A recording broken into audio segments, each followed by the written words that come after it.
Good morning. We spent the last 2 days looking over the paperwork for your FSE television show project that really was all about helping you generate ideas, helping you to come up with the characters who are going to inhabit this world you are going to create, the storylines that were going to be important to driving the plot forward, and then breaking all that down into individual episodes. 16 episodes if you were going to do an hour-long drama of some kind, or 24 episodes if you were doing a half-hour-long television show. Today we look at the process that would occur after you wrote all those story ideas down, and that is deciding the look of the show and the actors that you would actually want to cast. I'm going to be showing you an example today from about the mid to late 2000s. This was a group that did a TV show idea that honestly I thought then and I still think now would have been completely relevant to broadcast television.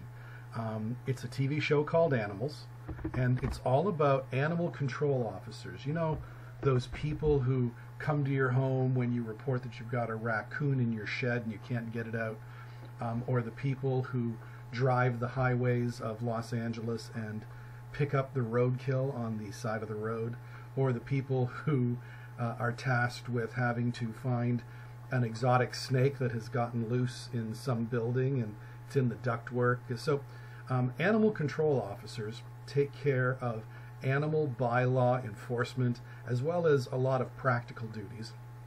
And this group came up with this idea for their TV show. And if I had to reference it to anything that you would know, I would suggest it's exactly, or an awful lot, like Brooklyn Nine-Nine. Brooklyn Nine-Nine takes the concept of policing and a police precinct and finds the comedy in it by developing these very unique characters and these very unique storylines that entertain the audience. Animals is the same thing. It looks at this concept of animal control officers from a very comedic point of view. And I'm very proud of these students because, I mean, let's face it, they came up with this idea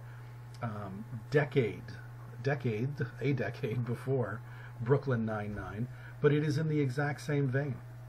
So the entire project would have culminated with you giving a presentation to the class, showing your television show idea, going over the main characters, going over the episode overviews, and giving the class a feel for not only the genre that you chose, but also the people and the storylines that would inhabit that world that you created.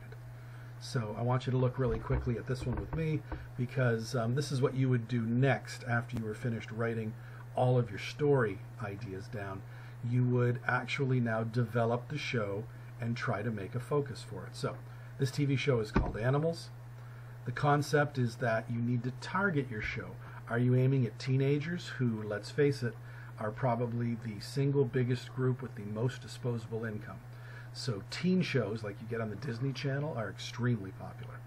In the case of Animals, again, there's the show overview. A show about animal control officers taking on professional assignments with childish and crude ways of doing so. It is a blend of immature joke with adult themes that create a wider than usual range for the program. With the show, we are aiming at a target audience anywhere from teenagers to mid-adults. Half-hour long in length, although occasionally some shows may run like a 1-hour special. The outline: a group of hilarious Humane Society officers patrol the streets of Los Angeles, protecting and serving domestic animals. I even love the way that it's phrased. There are 4 members led by the chief of the force, Jonathan Gallagher. In the first season, we will meet the newest member of the force, Ashley Stetson, who Timothy Brady quickly has an interest for. So I don't care what TV show you're talking about, Brooklyn Nine-Nine, Community, there's always going to be the easiest of storylines, and that is personal relationship. Girl and boy. Will they get together or won't they get together? Will they become a couple or won't they? Some episodes they hate each other, some episodes they grow close. It's pretty typical. Throughout season 1, Timothy is very shy and struggles to open up and have conversations with Ashley.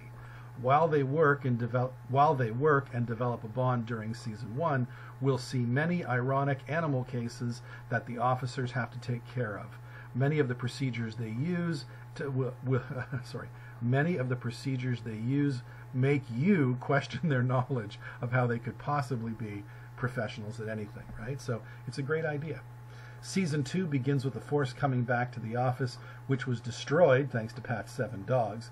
And this is where I told you that Season 1 final episode, the season finale, should be something that not only wraps up several storylines of Season 1, but also makes the audience want to come back and see Season 2. So apparently by the end of Season 1, the office was destroyed, and Season 2 begins with the rebuilding of it. In Season 2, Timothy has finally developed enough courage to ask Ashley out on a date, the first of many to come. With more dates to come, it has made the work at the animal department very awkward. Very good. You've got several choices to make in terms of how your story ideas indicate what will come in terms of the drama. So there we go. A little overview, the outline. Season 3. The focus was always that for every group member you had to write a season each. So while you worked on the show together, while you may have cast the show together, you each had to do your own season. So in this case, a group of 3 meant there were going to be 3 seasons. Scooching ahead, one of the funner things that students try and do in this project is find actors who they would like to inhabit their characters. And as producers and as students, you'll find that really satisfying. The idea of who's this character and what are they like, and then trying to find an actor who would become that character for you. So this was cast back in the mid to late 2000s, and so their first choice for their main character, Timothy Brady, was John Stamos. Now, one of the restrictions I have on you is the fact that you cannot hire actors who are not available. So anyone who's currently in a television series, you can't use them. You've got to find actors who have finished long runs on television series or have not been popular over the course of the last few years. And John Stamos made for a perfect example of somebody who was really big in the 80s, right? With his work on not only General Hospital, the soap opera, but also Full House. And in the mid-2000s, John Stamos was not actively engaged in any particular television show, right? It's not like Fuller House had come along yet. So perfect choice for your main actor. He is our protagonist. He is medium height, short brown hair, and a little bulky. One could say he's definitely good looking, but his lack of self-confidence and his shyness cause him to be very awkward around women. He tends to fill his gap, or he tends to fill this gap, with his extraordinary love for animals. So the actor you choose, or the actress, will also help to shape your characters. Character 2, Charisse Maddock, played by the comedian Monique. Charisse is 47 years of age, and she is the mother character of this group that the show deals with. She is 5'6", roughly 230 pounds, and wears enough makeup to potentially resemble a clown, right? Even more character development within your casting of the show. Her ever-loving, caring, and compassion for everyone around her helps to bring love and stability to whatever environment she is in, right? So it's the mother character. Timothy Brady, the cute but shy guy. Charisse Maddox, the mother character. Pat Munch, played by Kyle Glass, who is one half of Tenacious D, if you happen to know that particular band. Again, here comes a perfect contrast to the other characters. This particular character is a fat slob in his early 40s. Pat's line of duty is removing the dead animals from the side of the road and the ditches and the alleyways of Los Angeles. So you've got this great potential for comedy, right? This potentially simple man, lower class, lucky to have a job perhaps, and his main job is removing the dead animals, not even so much working with the live ones. Next character, Ice Cube. Ice Cube is a single man living on his own. I guess there's no character name for this one. Oh, he's a gangster, so here we go. This is not a member of the Animal Control Office. This is a character who inhabits the world that they live in and becomes part of the drama. He is a gangster and reportedly part of a dog fighting ring within South Central Compton. Okay, so When Delson and Charisse are sent to investigate, Charisse is very happy to be back where she grew up. He ruins this by giving Charisse and Delson a very hard time by yelling at them and complaining on how his dog has done nothing to his neighbor's dog that has sparked the fight. He demands that the neighbor's dog be taken away, and he threatens to sue. So it's one of the reoccurring characters. We've got our main characters, Timothy Brady, Charisse Maddox, Pat Munch, and then this character would be a reoccurring character, probably popping up every 4 or 6 episodes, just as somebody that we're familiar with who helps to push the stories forward.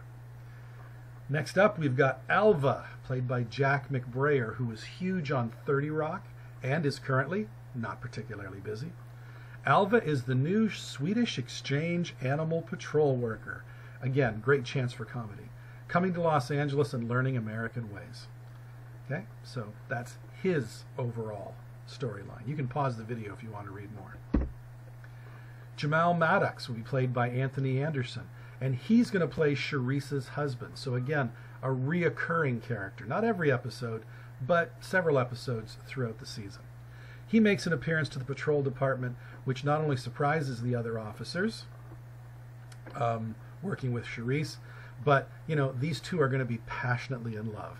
And even when he comes to her place of business, as it says right here, their 20-minute makeout sessions at her office desk make a very uncomfortable mood for the rest of the workers.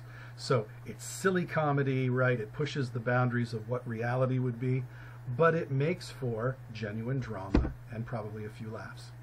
Here's your Superintendent Schuler, played by Kevin Nealon, who was a very famous SNL alumnus, but again, wasn't very popular until coming back in a new TV show called Man with a Plan. It's on right now. It stars Matt LeBlanc. He plays Matt LeBlanc's brother, or one of Matt LeBlanc's brothers. He is Superintendent Schuler, and he surprises the animal department when he loves to perform his surprise evaluations. There are many flashbacks to the times when Schuler and Gallagher, we'll meet Gallagher in a minute, were rookies on their force themselves. Of course, the Animal Patrol Department can get horrible evaluations at times, and the team is often forced to pull together at different times. Carl is the office pet. Delson Kowalski, played by Jay Baruchel. He is a reptile and amphibian expert, and he is the epitome of a nerd. His unbelievably extensive knowledge of every reptile and amphibian species known to man is both bewildering and comical at the same time. And it's played by Jay Baruchel.